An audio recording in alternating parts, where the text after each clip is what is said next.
Yeah, day one we ran our perimeters for our framing for all of the walls.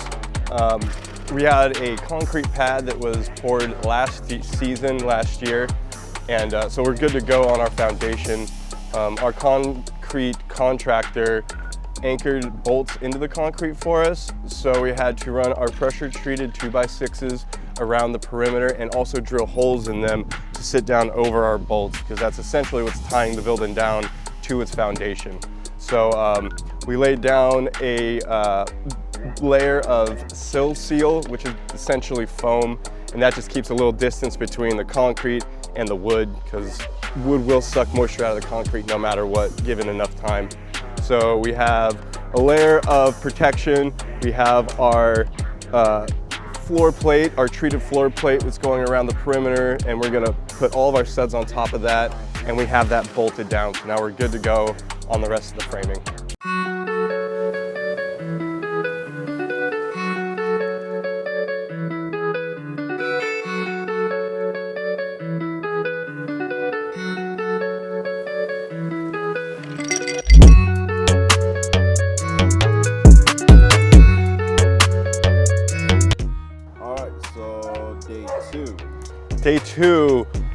Day two, we got our east and west walls framed.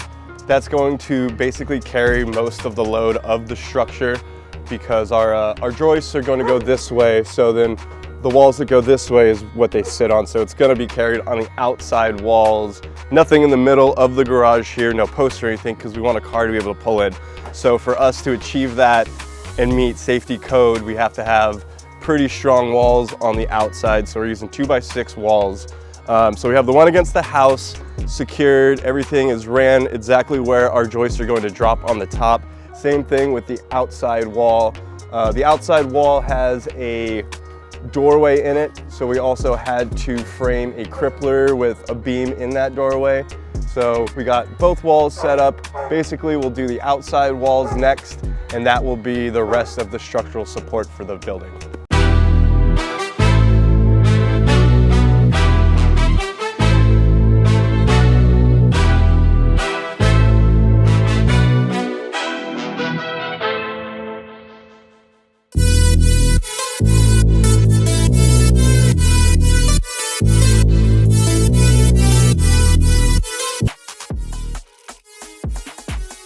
Day three.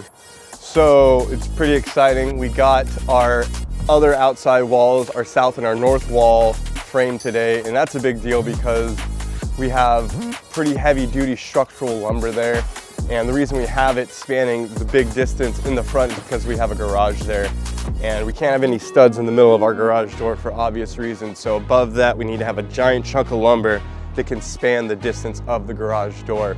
So it took us a while, but we put 3 LVLs together, fancy talk for thick board, but we put 3 of them together to essentially make our own beam, and we did that in 3 spots. We did it, the main big one over the front garage door, we did it over the other side door, and then we have one more door in the back of the building that we had to install a beam in as well.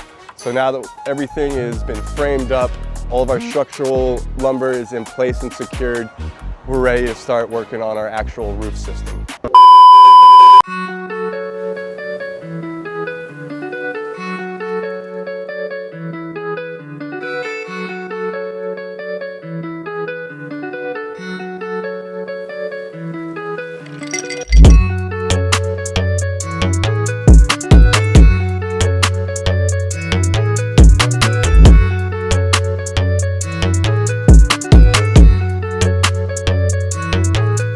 Okay, so day 4, it's the beginning of our week.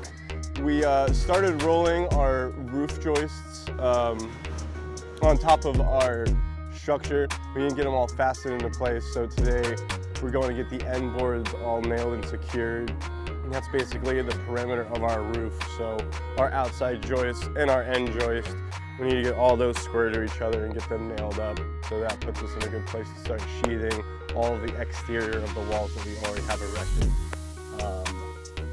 We'll do that, and then we'll also run runner boards for the edges of our drip edge, to where we'll have a nice piece of flashing coming over the edge rather than having a wall coming straight up to where our roof meets. You like to have a little bit of a cleat or a little bit of an overhang so that water has a chance to go down and over and off the wall rather than down and run straight down the wall. So we're getting everything prepped for that. Hopefully we'll get it handled and we can get the plywood on the sides, and then we'll get the sheathing on the roof after that. The next day.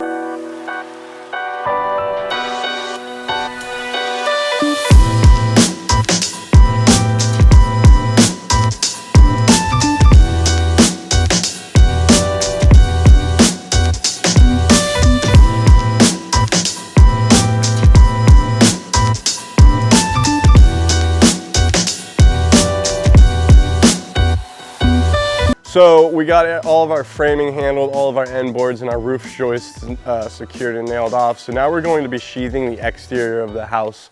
Not only does the sheathing provide a good area for us to fasten all of our siding, it also adds shear strength to the wall. You know, if you think about two sticks standing straight up in the air, they can kind of sway back and forth, but if you put a big piece of wood between the two, that stops the movement. So what we're doing is putting sheathing on the wall here.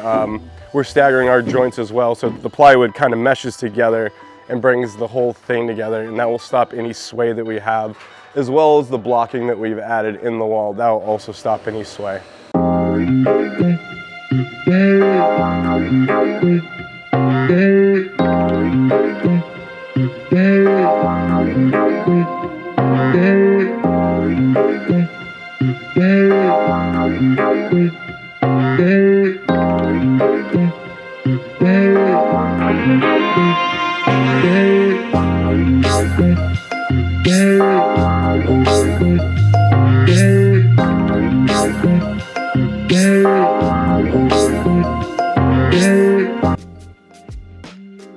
Okay, day 6. So today we installed the sheathing on top of our roof. It's essentially the same thing as the plywood on the exterior of the building, but it's giving us a substrate for us to attach our roofing. Our waterproof membrane base layer will be our roof, and then we're going to go over that with hot tar roll down roofing. But it tied together our roof joists as well. It helps with a little bit of sway and rolling. But essentially it's just giving us a place to where we can work and we can start applying the waterproofing so that we can get everything on the inside of the building watertight. After we get everything watertight and waterproofed, not necessarily finished, but waterproof, then we can start installing the interior parts of the garage, like the wiring. We have to do a little bit of gas plumbing to move for a heater, and then we'll have to insulate and vapor barrier after that.